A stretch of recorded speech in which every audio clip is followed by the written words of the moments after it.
Alright, you guys all know what it is. It is the question for today. The question that I had for you guys is what are the durable solutions to the refugee crisis that we currently are having here in Kenya, and of course even the international migration as well. And was the government taking it a step too far for threatening the shutdown of the Dadaab? Let's take a look at some of your views.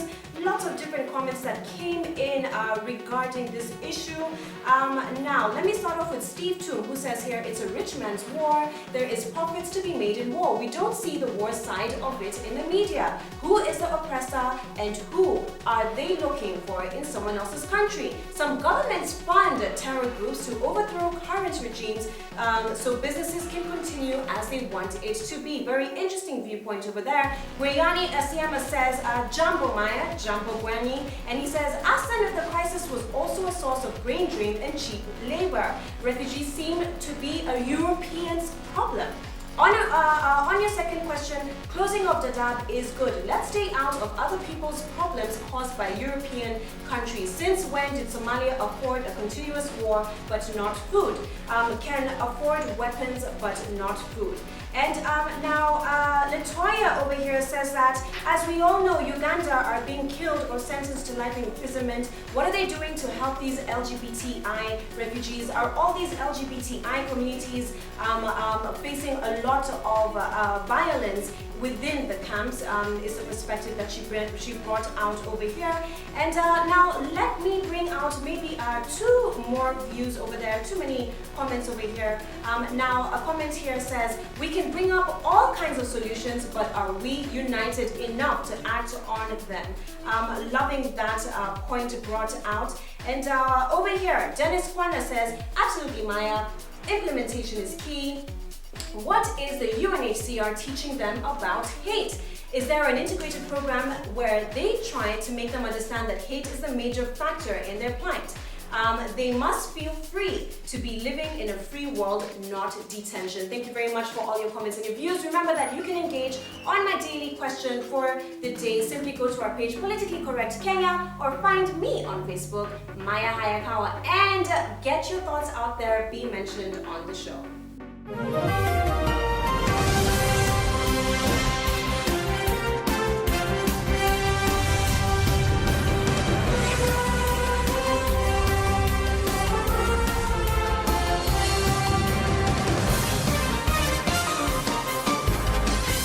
Welcome back. You're watching Politically Correct with me, Maya Hayakawa. If you're joining us just now, today we're talking about the current refugee situation in Kenya. I have here with me Mr. Emmanuel Nyabera, who is the spokesperson of UNHCR. Welcome back, Mr. Nyabera. Now, before the break, we were talking about the government's response in terms of the refugee situation. What I'm really curious to know is that now that devolution has taken place, what role does devolution have to play in this refugee situation? Has devolution been helpful in having county governments where you can work closely with where the camps are located? What's the situation right now? I think one thing that we're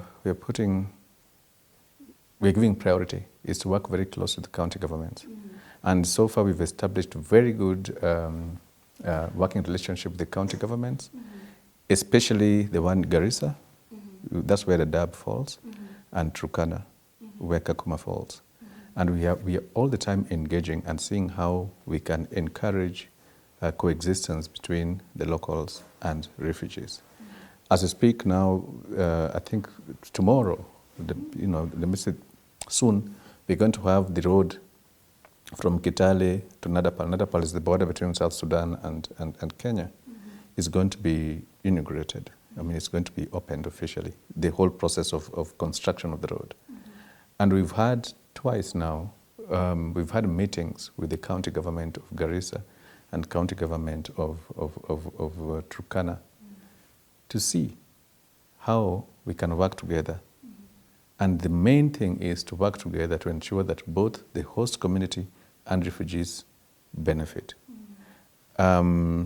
Just around 3 months ago, the county government of Turkana offered us extra land because now we've been having an influx of refugees from South Sudan, mm-hmm. because of the recent conflict in South Sudan. And there was need for us to expand the camp.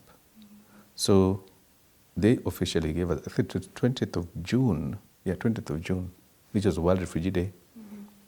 We went and the government of, the county government of Turkana offered us extra land so that we can decongest the existing camp and also take people to a different place. So for us, it's crucial that we work very closely and together we hold hands with the county government. So would you say then devolution in that aspect has been a benefit in terms of addressing the refugee situation? I would say that it's just a different chapter. It's just opening another page. Even with the central government has been very, very supportive. But then now we realize that because of devolution, we have to work very closely with the people on the ground. And people on the ground are the governors and people in the county governments. So we are engaging much more than we were before with the county governments. All right, and now I want to shift it over from our local, situation, and let's look at the global crisis that's happening right now. Everyone's talking about it. Looking at the statistics, apparently 50,000 refugees have been accepted by the UK within the next 4 years. France and Germany have committed themselves to taking in an extra 55,000 in the next 2 years. Some may say that this is a European crisis, while others say that this is a global, crisis. What are your comments for that? I think it's a global crisis. I mean, I can say that at this point, it's because of the new developments in Europe. You can see that Europe is going through a crisis that, if you ask me, they're addressing is something new to a very high extent to them. But it's not very new to other places, like Kenya's situation, Ethiopian situation. For a long time, Tanzania was receiving so many refugees from Burundi, from Rwanda. After the genocide, there's a flow of people who moved from Rwanda, from Burundi, and just moved in Tanzania. But now we are seeing a situation where it's also happening in Europe. So I would call it a global crisis.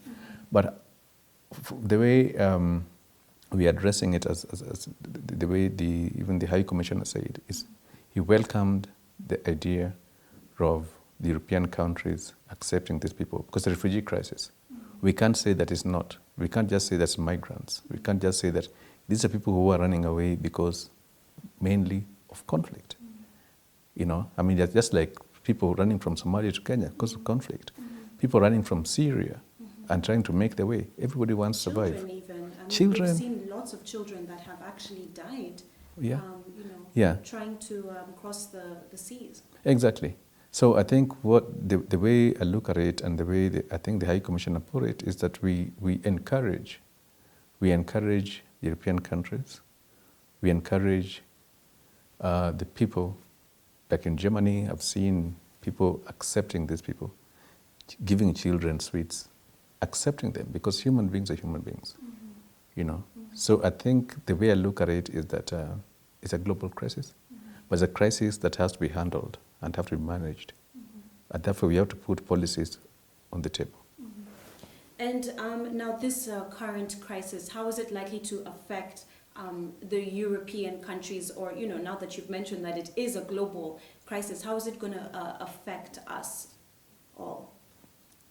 I think the first thing is just for us to accept that migration is global. People running away because of different situations, if it's conflict, it's famine, it's something that has been with us for a long time. And I don't think it's not something that's going to stop today. So we have to come together and see how to handle it. And globally, not just regionally, but globally. Do you think that's what's happening right now? Are we becoming more united? I think we are all getting to know that it can affect every part of the world. So it's not something unique to Kenya. It's not unique to Tanzania. It's not unique to Yemen, to Djibouti. We've seen for a long time there was movement of people from Somalia going to Yemen, the boat people. And some of them were actually dying because of, the same situation that's going on now in Mediterranean Sea. So it's something that I think the whole world has to come together and address as a people. All right.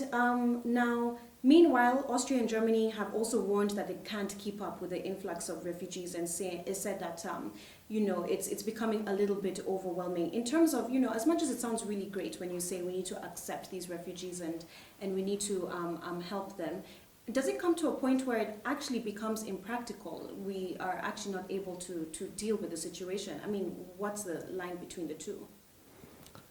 We have to all the time try as much as possible to be accommodative. And this is something that, asylum and refugee is not something that started today. Mm-hmm. For a long time, we've managed to accommodate refugees. And I think we have to know all the time that, again, just repeat, that these are human beings. We can't say that, no, we close the doors. Mm-hmm. Because you close the doors, then how do you help them? But when you open the doors, then they're likely to also contribute towards your well-being. Mm-hmm. So I think it's something that we need to be very open-minded about. Mm-hmm. All right, and the United Nations actually warned that its humanitarian agencies were at the verge of bankruptcy, especially with the current migration issue going on right now. If indeed UN does go bankrupt, do you think it's possible? And who would even bail them out in such a situation? I think the first thing I will say is that it's been very positive. In terms of support that UN and UNHCR specifically get from the donors. Mm-hmm. And we thank them so much. Mm-hmm. And all the time we keep saying that we can't afford to forget about the so-called old situations, like in Kenya, for example. You've got camps that have been there for more than 22 years. Mm-hmm. We've got people who were born in this country, and now they have their own families here, mm-hmm. So I know there's always tendency to look at the new emergencies, and there's so many that we have now, and forget about the old ones, the so-called protracted situations. Mm-hmm. Yeah, so the thing is just all the time to look back and say, well, there are new emergencies, but we can't forget about the old ones. Mm-hmm. And that's why, for me, the old issue of the artists for refugees, for example, mm-hmm. Which we've initiated here in Kenya, is positive, because we have people who've been living here for a long time. Mm-hmm. We have to give them a voice. We have to listen to them. We have to make sure that they have the livelihoods. At least they can take care of themselves. Mm-hmm. So I would say that it's crucial that we keep giving support to people. Mm-hmm. But also to know that, yes, there are emerging emergencies, but we can't close our eyes to the emergencies that have been there, all the situations that have been there for a long time, like in Kenya, like in Ethiopia, like in Tanzania. Ethiopia has most of it's leading in terms of numbers of refugees in Africa. But do you think that UN can actually go bankrupt? Is it possible? I think we are not seeing a situation where we can go bankrupt, because we are engaging with the donors, we work with them, and most of them understand the situation, and they understand the need for them to stand and support the refugee situation globally, but also here in Kenya. All right, so I just wanted to know your comments on that, because I found it really interesting that there was actually a warning put out that for the possibility of bankruptcy. And I think that in the history of the UN, nothing like that has ever happened before. So I thought, what would they do if in the event that actually does happen? People out there are good. Mm-hmm. People out there are good. People out there identify with the plight of refugees. People out there know very well that anybody can be a refugee.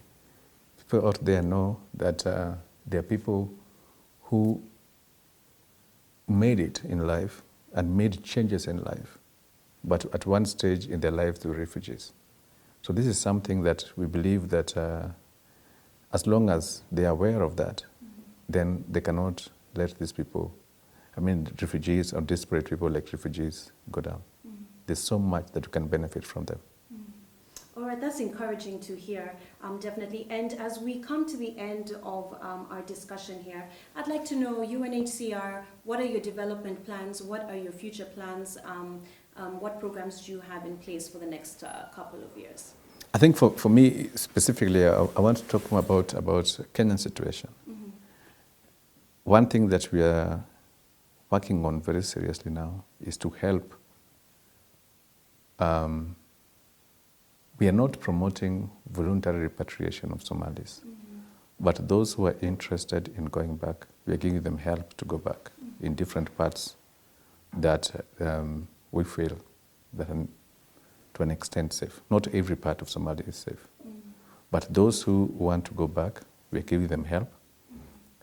Just around 1 month ago, we started also helping some of them go via flight. But we also have road movement.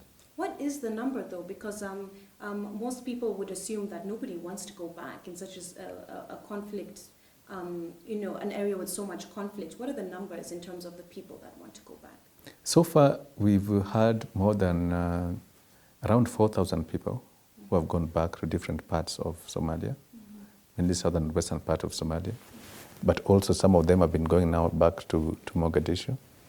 But we are working with the government of Kenya and government of Somalia to see how we can help and open up other places.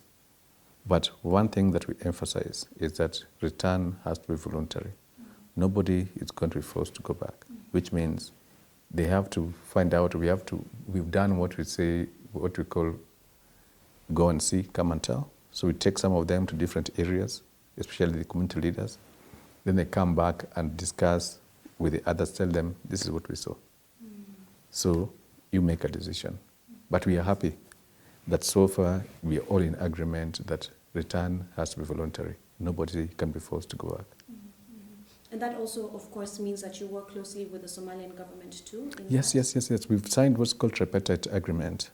That is between government of Kenya, government of Somalia, and UNHCR. So we sit, even in a few days, this week, we're going to have more meetings where we compare notes, say, okay, this is where we are now. How can we make sure that people go back in an organized manner, in a dignified manner, and in a safe manner, so that when they go, we're talking about human beings here. So we don't want a situation where people are forced. We don't want a situation where people come the way they came seeking asylum, running. But we want to make sure that when they go back, they go in a dignified manner and safe manner and an organized manner and a sustainable manner. What about for the South Sudanese? Are there some who have actually been repatriated? Southern Sudanese, yeah, that's an interesting question because, South Sudan, when peace was realized, then we started helping them to go back. And there's so many busloads of people who went through Nadapal. I was myself Nadapal when the first convoy went, So there's been a lot of movement and communication anyway between people across the border. This never stops, even in Somalia's situation. But we've seen since, I think 3 years ago, when the last emergency started, then we had so many of them coming back, which is a pity. It's a pity because, when people cross and to go back to their country, and then after a short time they come back, then that's not a good thing. Yeah, so we have more of them coming back, and that's why, like I mentioned, that we are trying to expand the camp to accommodate more people, so people can live in a more decent manner. Yeah, but yes, it's a worry, and we're just hoping that peace holds in South Sudan, so that people can go back home. All right, 2 last questions before we end this discussion. One being, some allegations have been made that a lot of human rights are being violated in the camps. In terms of, crimes committed, like you said, some of these challenges do come up. What happens if one of the refugees, say, commit a crime in the camps? Where do they go? Who detains them? And what happens there? The camps are managed, by the way, by the government of Kenya.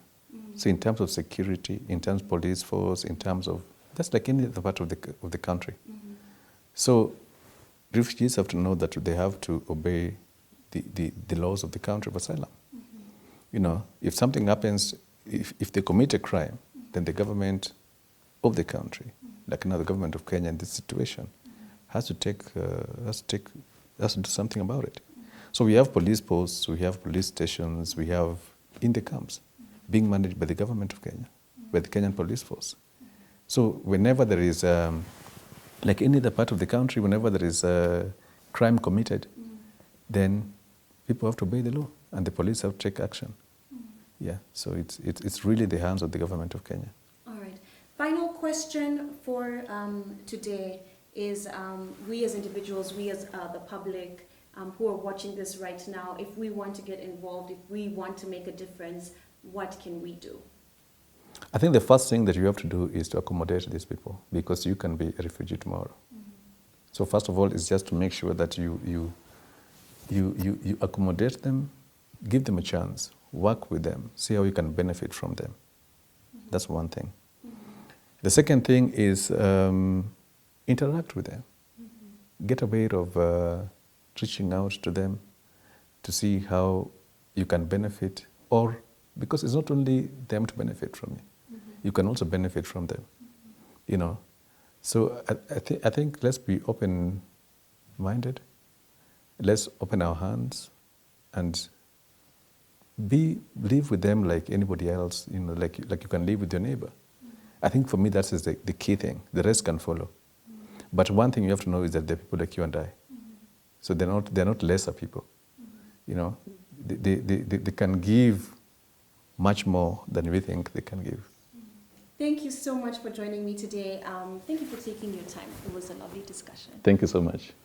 That's it for today's show. Do remember to comment on today's show by liking our Facebook page. You can find us at Politically Correct Kenya, or you can tweet at us at PCorrectKE is where you can find us. I'd like to remind you all that you too can play a role in addressing the current refugee situation in Kenya simply by making a donation. You can do so by going to the website donate.unhcr.org. Please do remember that you can also catch up on all missed episodes of Politically Correct. Just go to our YouTube channel, TVC Kenya, and subscribe to the playlist Politically Correct. That's all that we have for you guys, ladies and gentlemen. I'm Maya Hayakawa. See you all next time. Good night, everybody.